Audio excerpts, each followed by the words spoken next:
Hello and welcome to the X-Point League. X-Point is a variant of Old School, and you can see that the rules and the restricted list here. X-Point was invented to dive deeper into the card pool and not just use all the restricted cards. You have to choose between the cards you want to use. You can't just jam all of them into one deck. And it's since the card pool is so small in Old School, it's only like 2,000 cards or a standard rotation. It's You have to come up with ways to encourage deck varieties, and we think this is a good way. For example, now you can use 10 points. So you can use like an ancestral 5 and a balanced 3 and maybe a mox. That's 10 points. And as you can see, the X-Point point ladder is up in a flux, so it changes every month. And it's also some cards that are on the watch list that might be breaking the system and added to like 1 or 2 points. So let's jump on to the decks. The first deck is from our tournament organizer Lookie. He's playing black and green Ponza, and he is playing with a special card called the Nether. That's quite crucial for this build. I've seen this deck a few times, and it's tried to come out fast with like Lower Elves or Black Wise, or the Elves I would say, and then land a threat like Yusam or Ernam Yin, and then try to lock the opponent out with mana destruction and the Nether Void. This deck is quite effective as what it's doing, and I think it's really showing off here, because this deck is maybe not seen as much in a regular Old School, but here in X-Point it's get to shine a little bit more. And as you can see, he has used his points for 4 Mishras and 1 regrowth and the Monotutor in the main deck. And his sideboard, he has 2 maces as well. Yes, that's his deck. So let's move on to his opponent.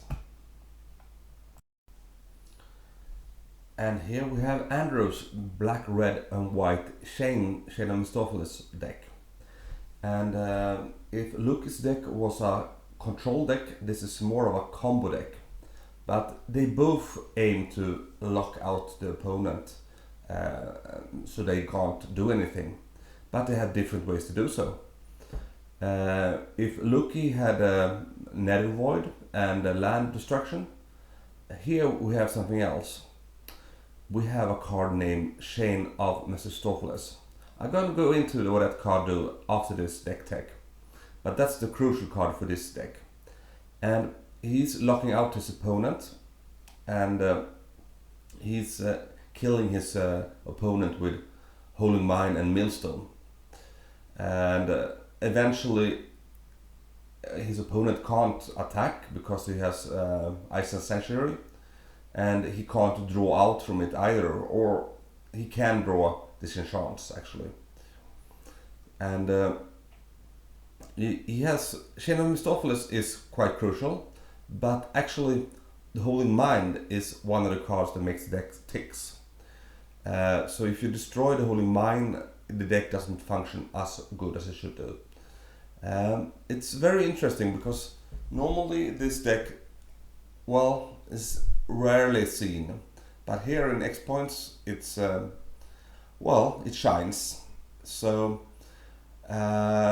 he managed to break through the group. I think it was 4-1, and it would be very interesting to see what he can do in this quarterfinal.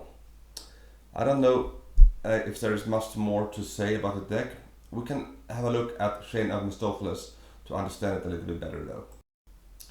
To understand how Andrew's deck functions, you have to understand Shane of Mistopheles. That's why I'm going to go through it here a little bit. Mephistopheles doesn't really do anything if you only draw one card. So you have to have synergies in your deck, like Holding Mine and Winds of Change and Wheel of Fortune and stuff like that. So you have to draw more than one card. And as you can see, if a player would draw a card, yes, if it's your first card, yes, draw a card. If it's not, then something happened. So you have to go down left here and say, no, do you have a card in your hand? Yes.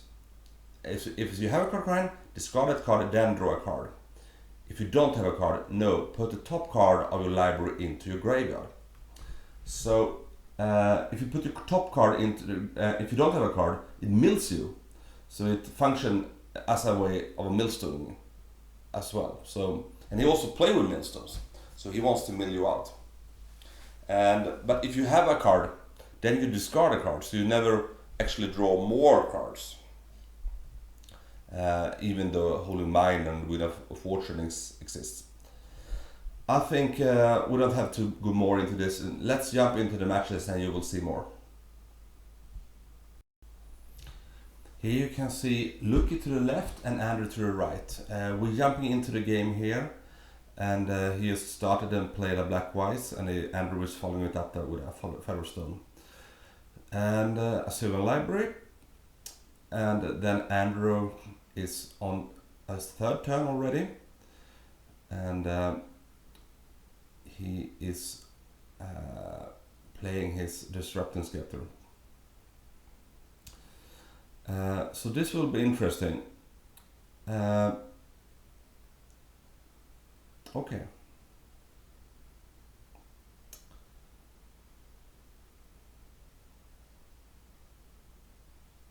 Okay.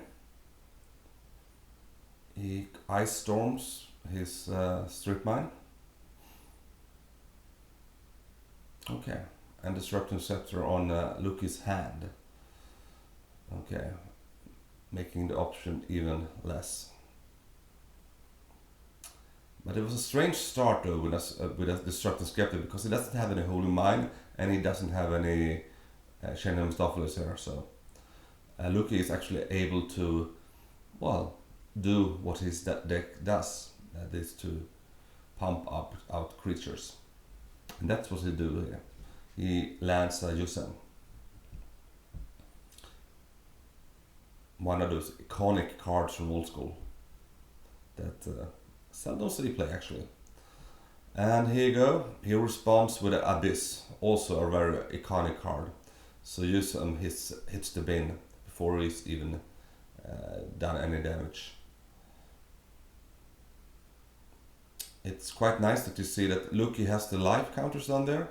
So he took 1 damage from the Yusen there, 1919, I think.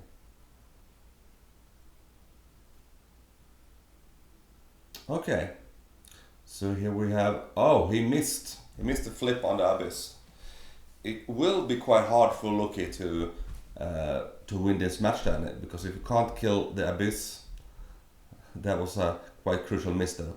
So he will have a hard time to win actually.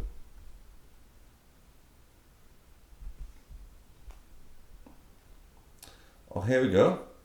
Andrew lands a Chain of Mephistopheles.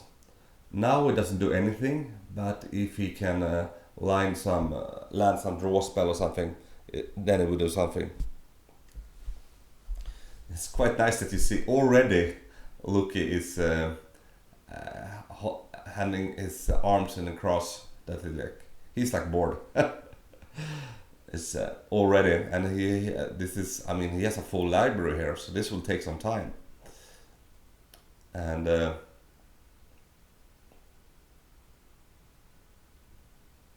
but I guess Andrew is doing the thinking here, and he established a Holy Mind. So this is interesting. Now we're seeing the Chain of Mephistopheles in action, and he draws 1 card.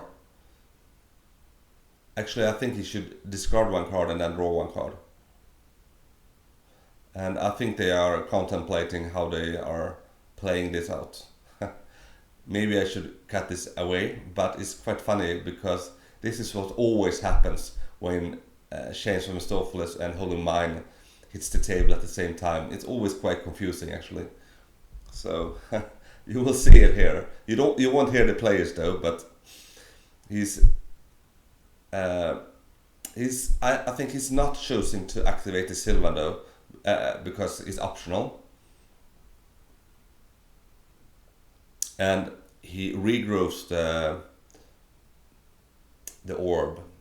That's the only way he can get out from the abyss actually. So he has to kill it somehow. It's I don't know if it's a sign of weakness because he can't activate it, because now he's giving Andrew a chance to actually disenchant it. But still, that chance he will have the next turn as well, because if he activates this, he can disenchant it in response. Okay, so he has to discard his last card. No, he has one card more, but he only has to discard down to one. And I think the one on the dice of Lookie is the number of cards, perhaps? No, I don't think it's represent anything. No, it looks like Andrew has 3 cards. And will he hit the abyss this time, you think? Second chance, maybe not as casual as the first one, but it looks like he's aiming for the abyss again. We will have to see. I think he's contemplating though. He might aim at something else, like the Holy Mine or something. No, there was the abyss, and he hit it.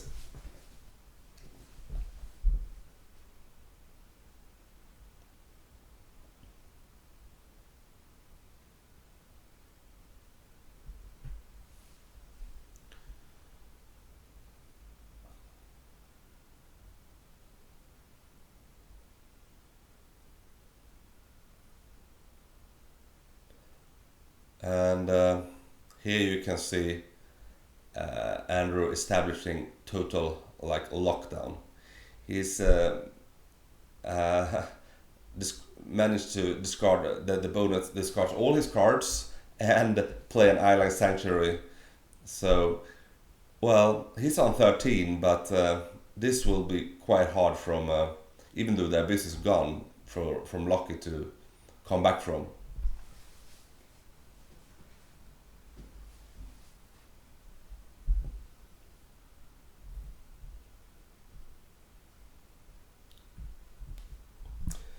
But we will have to play this out and see what it does. Another Holy Mine. You might think that this is going to take a long time, but I can tell you that much, it doesn't. He has 4 Holy Mines and he has 4 Millstones, I think. And he has Wind of Change as well, so it's actually a much faster deck than you might think.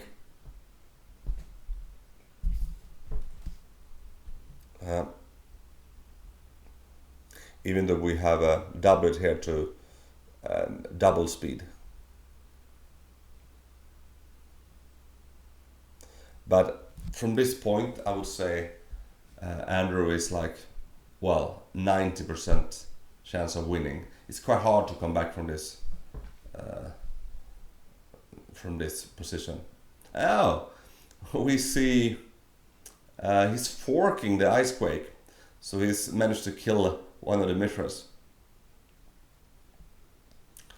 The Mishras is quite nice here because it can attack even though the Abyss.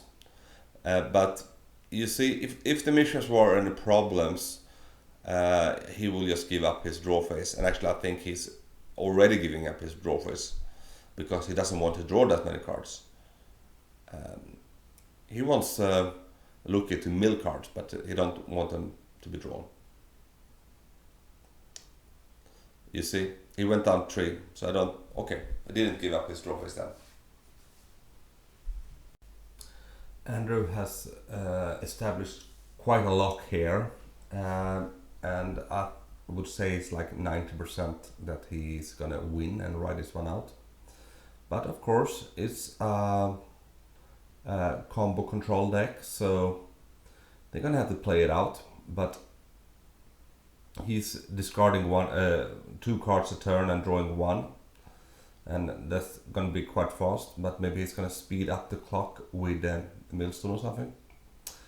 But since this game is pretty much already decided, I'm gonna go into the sideboard options, and here we see what Lookie has for sideboard options.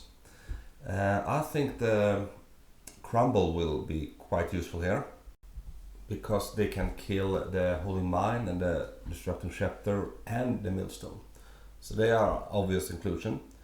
And after that, I think the Whirling Dervish is quite useful as well, because it doesn't die from the Abyss.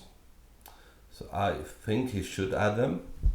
And when you're thinking about removing cards, maybe he's removing like Stormseeker and maybe a couple of use sums, and yeah, because they are slower, and Arnhems of course.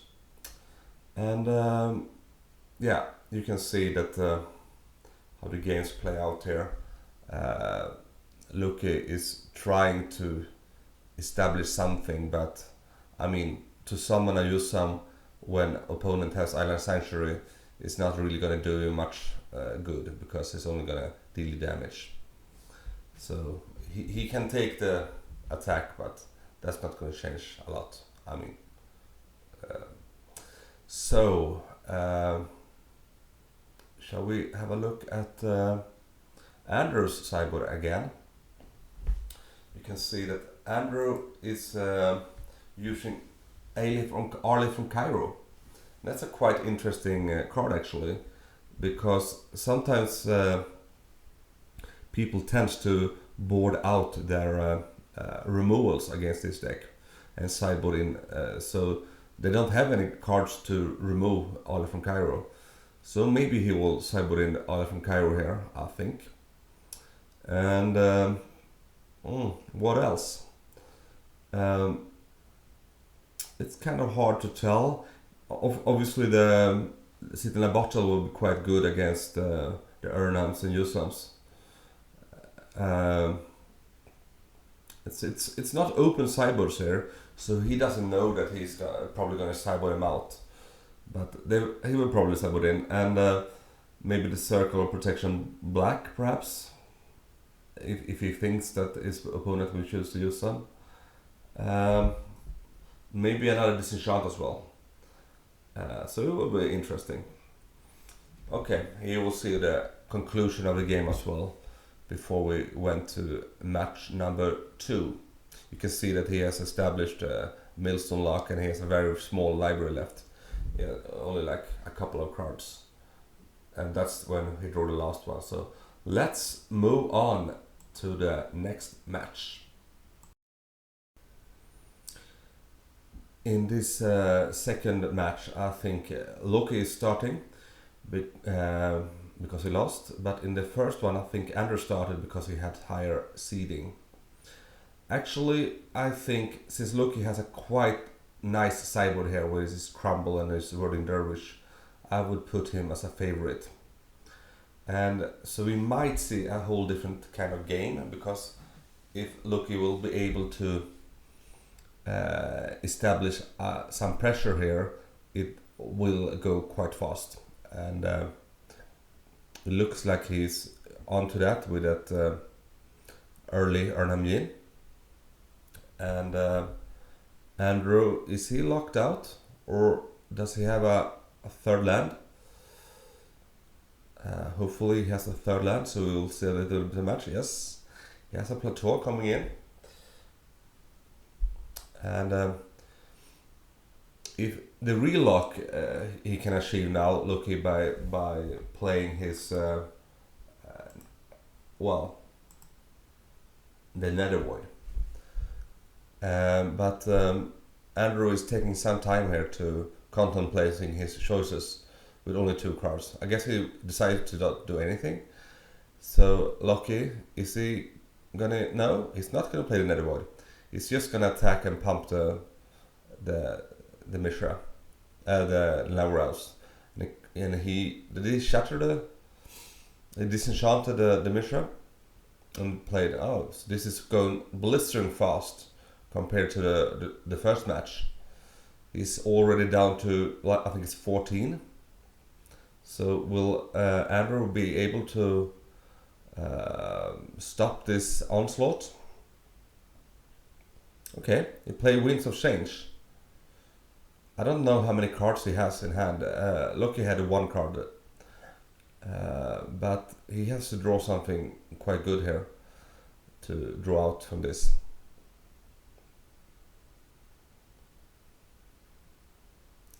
Because Lookie has a quite nice grip of this match. So we'll see. He only has one mana left though. Okay, another Mishra's Factory. This is quite nice actually. So he will deal another 8 damage here, and he doesn't have anything, any removal, no.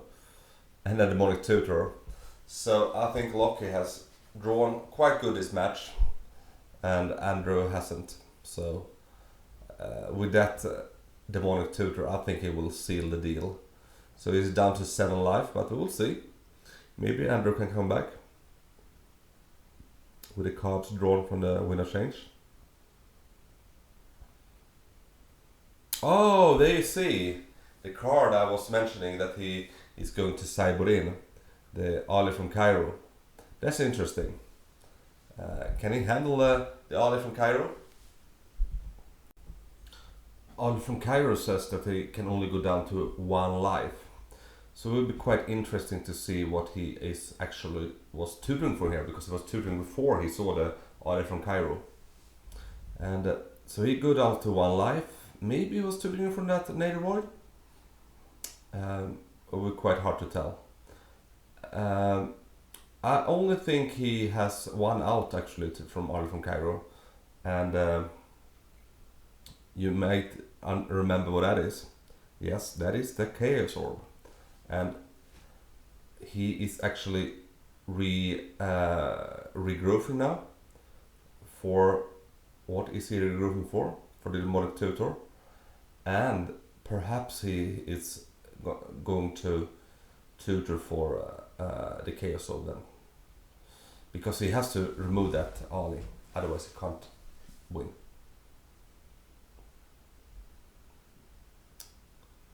But he's also under the lock of the Nether Void, so it's gonna take some turns to actually do that.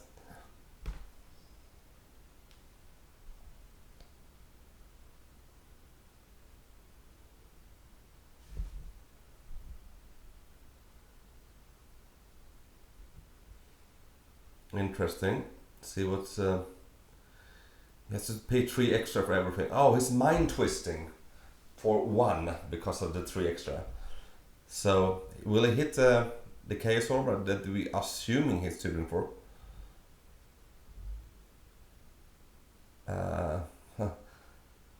Hopefully he has 1 chance in 3.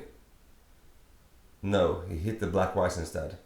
So will he win now? Just by playing the... He has to hit the Chaos Orb as well, so... 5, and he missed 1 flip already, so he might not succeed with this one either. But if he does, he's gonna attack for little. Yes, looked like he did.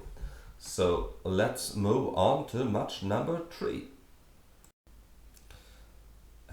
Match number 3 with Andrew on the play. The Ali from Cairo trick is quite nice actually, but it doesn't work as good when the opponent already know that you're sideboarding Ali from Cairo.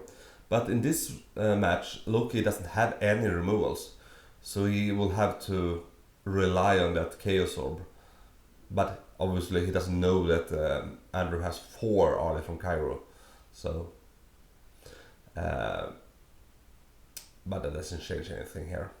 So he starts with an early Wind of Change. That's quite strange, because you will think, why don't you mulligan your hand instead? But okay, here we go.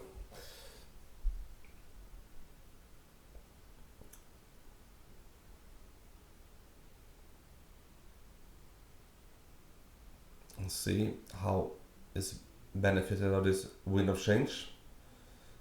Sometimes it could be a really lockdown, but it doesn't look like that. Okay, so we will have a real game this match has around as well. Okay, Disrupting Scepter, a good start. He doesn't come out swinging though, because he didn't have any elves or stuff, but so it's quite slow start from Lookie here.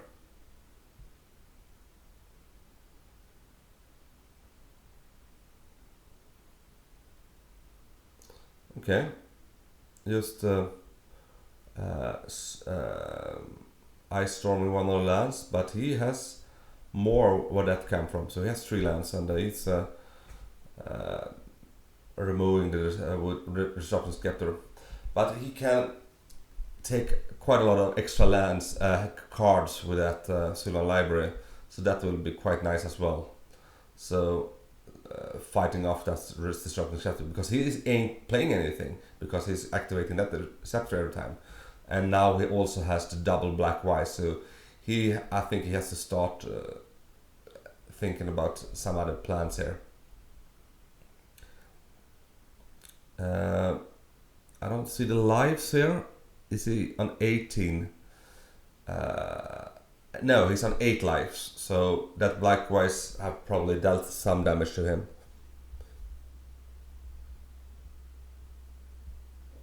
Okay. So 8 life, and he has to earn them out. So this might be hard to come back from as well, I think. Maybe if he has a Abyss here,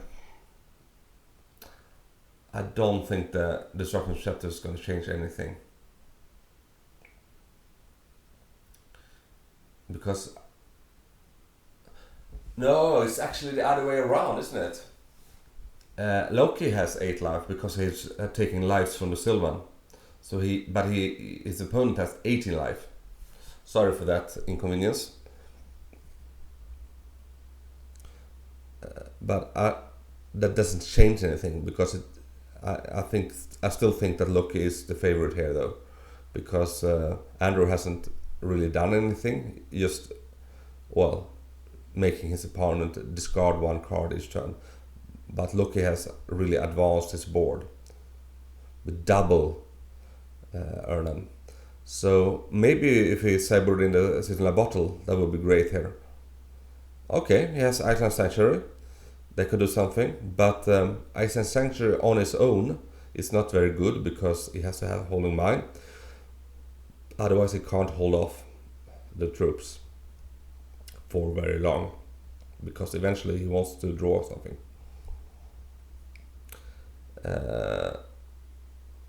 And I think, yeah, he can attack this turn for 10, so he's already down to 4. This is looking quite bleak.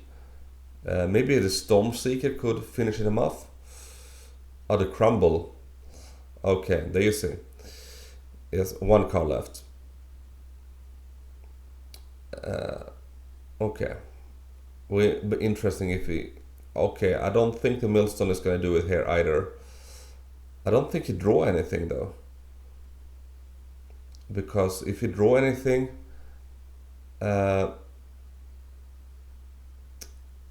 I mean, if he draws something here, he will be dead, because he has 3 attackers. And he's on 7, isn't he?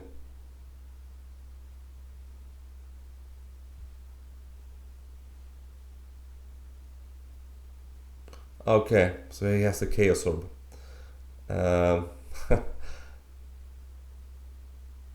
Okay, and it's Millstoning here. Okay, he doesn't draw anything again. So, I mean, this is not the way to go out. I mean, he has to draw something sometime. I don't think he can just Millstone him out here, especially when he has the Chaos Orb.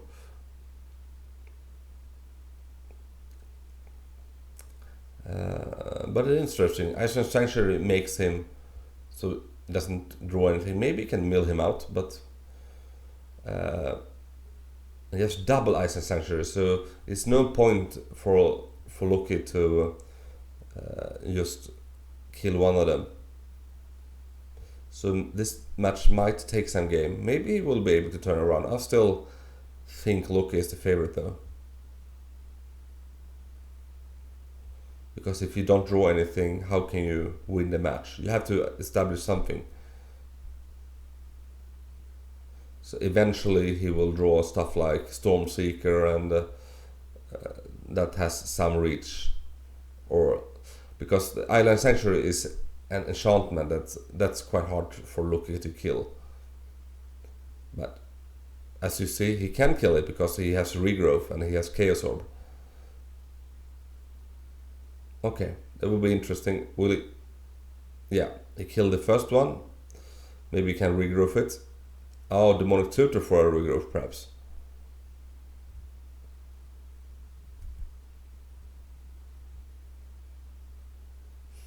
And we will see if it's a regrowth. He tutor for.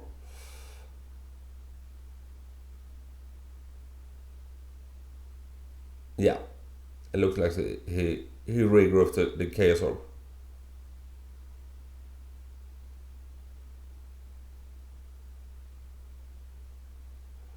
Okay. And the other guy, Andrew, doesn't do anything because